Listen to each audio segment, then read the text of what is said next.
Hey, hey, hey, are you ready to party with us? I'm always ready to party. Oh, I love it. I love it. I love it. So I'm so excited, and welcome to Ultimate Music Teachers Live with me, Glory St. Germain, and the lovely co-host, Joanne Barker. Come on down. Hey, Are everybody. you ready to play, Joanne? Are you ready to play full out? I'm always ready to play. Awesome. Because today we're talking about why play games to learn music theory. And when you think about it, many teachers think, well, I don't play games. I just want to have this curriculum and learn it. And so let's talk about the 3 tips on why we want to play games to learn music theory. So tip number 1 is it's engaging. So give us some love on that one, Joanne. I think games are so much fun. My students ask to play them. We call them tests in my studio because, you can't play games at a lesson. But I have, they're colorful, they're bright, and these ones here, this is in a game pack. These come with 6 different ways to play every game. So you've got so many resources that are available. There's the games in the membership. There's the 2 hard copies of games you can buy. Just so much, and just so much fun. Yeah. Yeah. If you're looking to play games with your students, go to ultimatemusictheory.com and click on the shop, and you will see the game packs are right there. There's the basic game pack. There's the prep game pack. And as Joanne said, there's actually 6 ways to play all of these games. So we got you covered. So the number 1 reason why we play games is because it's engaging, because students want to come in, because who doesn't want to play a game? Have you ever seen a game show on TV, Joanne? A couple times. I'm married to Bob Barker. What can I say? Exactly. And no matter what age we are, we want to play games. We want to play cards. We want to engage in this and that. So when we're playing games with our students, number 1, it's engaging, and they want to play games with you, which brings us to tip number 2. So tip number 2 is gamification. So gamification is when you actually learn through play. So how much fun is it for you when you're assessing your students? It's almost like you call it the gamification test. Share a little bit about that, Joanne. Totally. In my studio, actually, I've used the games as motivation to get the kids to do their other activities. I had this one group several years ago that was particularly high energy.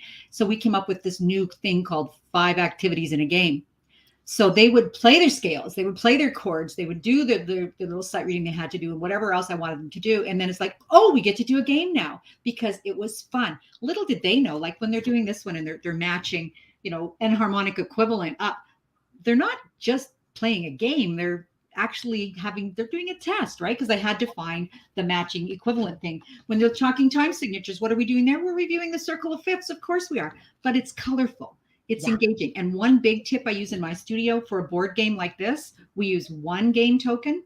And with not wanting to share germs, we don't even roll a dice. I'd say pick a number between 1 and 4. And then we go 1, 2, 3, 4. And then the person who picked the number has to answer the question. So there's just so many ways you can use these games as motivation for your students and as a bit of a reward for them too, which is awesome. Yeah, 100%. And I think it's so much fun when we really have the tools. Number 1, tip number 1 is it's engaging, right? Tip number 2 is gamification because they're actually learning something, which brings us to tip number 3. And this is a big one because tip number 3 is it's rewarding and it's fun. And sometimes, we've shared that it's engaging. We've shared it's gamification. They're actually learning something. But can you imagine if at the end of every lesson, you're saying to your students, okay, you did so great today. We get to play a game. Little do they know that they're actually learning, reviewing, and engaging in all of these activities. So how much fun is it to wrap up your lesson with a game, Joanne? It's really funny. And, even for the little tiny ones, like I've got this little simple game called Missing that I printed off. It's in a membership, right? I believe we did it for the summer camps. It's just a piece of paper with in a page protector. But if you've got beginner students, it's really hard to find games for really young beginner students. We have games for really young beginner students inside the membership. So they can have the feeling of doing what their older siblings are doing or their older friends or what they see other students doing. The reward at the end and leaving on a high note. Yes. We want to leave on that, C8 at the top of the piano. We don't want to leave on A0 at the bottom. Not so good. So we want to leave them feeling like a quick feeling of accomplishment. It's a quick win when you can play. And a board game, something like this can take as little as 5 minutes to play. It's really quick. Yeah, 100%. And I think too, when you're teaching online, you can also inside the Ultimate Music Theory Teachers membership, which is teachumt.com, you will actually find all of these as downloadable games. You will also be able to purchase the physical games, and you will also have the online games. So no matter what you're doing, you can email it to your students, but that's rewarding and it's fun. It's not only rewarding and fun for your students, but it's rewarding and fun for you as a teacher.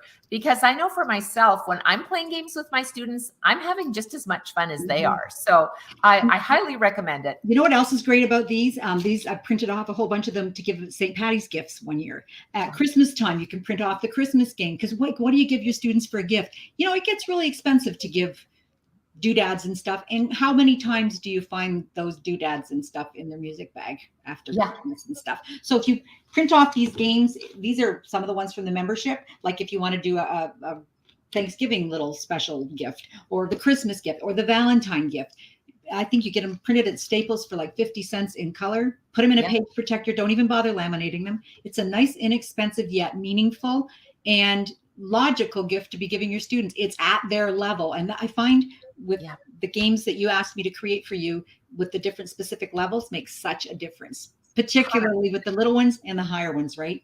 Yep. Because we don't want to leave those out. You know, we talked about how adults love to play games just as much as little ones, which is why it's so great that you've created these games for us that are at every single level. So when you go into the membership, there is 7 different levels every single month that have game activities, so you too can enjoy, reap the rewards, and have fun teaching your students through engaging games with gamification, so they're actually learning something and feel like they have that little reward and that little fun activity at the end of their lesson.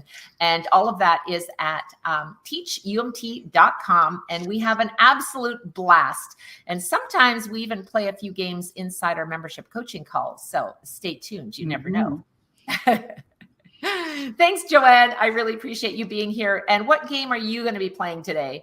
Well, I'm finishing my composition camps up, so it's probably going to be something to do maybe dynamics and articulation, I think, tonight, and maybe tempo. Yeah, that sounds fantastic. I do want to add a little note as well that when you're thinking of games inside the Ultimate Music Theory supplemental workbooks, Joanne has actually created games for you as well. So when you're teaching in the supplemental workbook series, you'll see that there's lots of games inside, because we know that students learn faster when they're actually engaged in gamification. And you just go through this and you'll see lots and lots of fun activities. So, and don't forget to grab your whiteboards, because you can also do your games on your whiteboards as well as the game pack. So go to the shop. You can get these games that are already printed and laminated for you, are available in the shop. Yep. We're good. We're having an absolute blast. I want to go play now. Okay, go play, Glory. It's time to go. Time to go. Thanks, Joanne. Until next time, teach with passion. Bye now.